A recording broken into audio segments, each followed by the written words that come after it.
सबसे पहले राना साहब को इवेल्युएट करने की बड़ी ज़रूरत है कि राना साहब ये बातें कर रहे हैं और क्यों कर रहे हैं। और इस तरह खुल के, आपको पता है पिछले दिनों उन्होंने खुल के इस्टेब्लिशमेंट को भी बड़ी तनकीद की थी।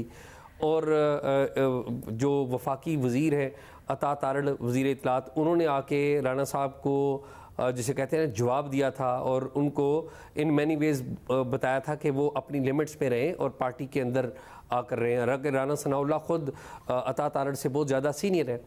मेरे ख्याल में राना सनाउल्लाह जो 8 फरवरी 2024 को उन्हें शिकस्त हुई है, उस बंदे के हाथों शिकस्त हुई है जो ख़ुद कभी उनके साथ हुआ करता था और उनका आप ये कहें कि सियासत में उन्होंने वो उसको आगे लेके आए थे।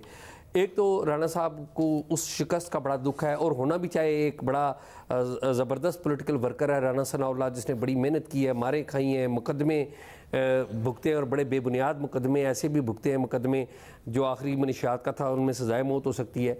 लेकिन इससे भी ज़्यादा जो बड़ा दुख है ना राना सनाउल्लाह साहब को, मैं जहाँ तक समझता हूँ वो ये है कि जब सेनेट में टिकट देने की बारी आई तो जनाब नवाज शरीफ साहब ने और शहबाज शरीफ साहब ने उनकी जगह जनाब अहद चीमा साहब को चुन लिया, जनाब मोहसिन नकवी साहब को चुन लिया। ये एक पूरा एक तबका है नून लीग के अंदर जिसको नज़रअंदाज किया गया है, जिन्होंने अपनी पूरी उम्रें दी हैं। ख्वाजा साद रफ़ीक हो गए, मियाँ जावेद लतीफ़ हो गए, राना सनाउल्लाह, ये वो लोग थे जो जाने जाते थे कि ये नवाज शरीफ के करीब हैं, ये सिविलियन सुप्रीमेसी की बात करते हैं, ये पाकिस्तान में सियासत में रवादारी की बात करते हैं और सियासत को अपनी पार्टी की सियासत को दुरुस्त समत में लेके जाने चाहते हैं। तो एक तो मेरा बतौर स्टूडेंट ऑफ पॉलिटिक्स एंड बतौर स्टूडेंट ऑफ हिस्ट्री मुझे लगता है कि राना सनाउल्लाह के अंदर वो एंगर है। अब आते हैं इस बात की तरफ से कि राना साहब कहते हैं कि मुज़ाकरात में जो बड़ी पेशरफ्त हो सकती है, बात अगर की जाए तो वो बाहर भी आ सकते हैं। अब इसका अगर हम तोड़ करें तो राना साहब की आधी बात बिल्कुल ठीक है, बिल्कुल मुज़ाकरात के ज़रिए बात आ सकते हैं, और आधी बात मुबहम है। वो मुबहम कैसे है? पहली बात यह है कि मुज़ाकरात किससे? क्या इमरान खान नवाज शरीफ से के साथ बैठना चाहते हैं? Answer is no. क्या नवाज शरीफ इमरान खान के साथ बैठना चाहेंगे? Answer is again no. ठीक है। क्या इमरान खान चाहते हैं कि इनसे बात की जाए? वो उनकी अनाउंस पॉलिसी है कि इमरान खान साहब की कि वो इस्टेब्लिशमेंट से बात करना चाहते हैं। क्या इस्टेब्लिशमेंट चाहती है कि इमरान खान साहब से बात हो? तो आंसर इज़ नो।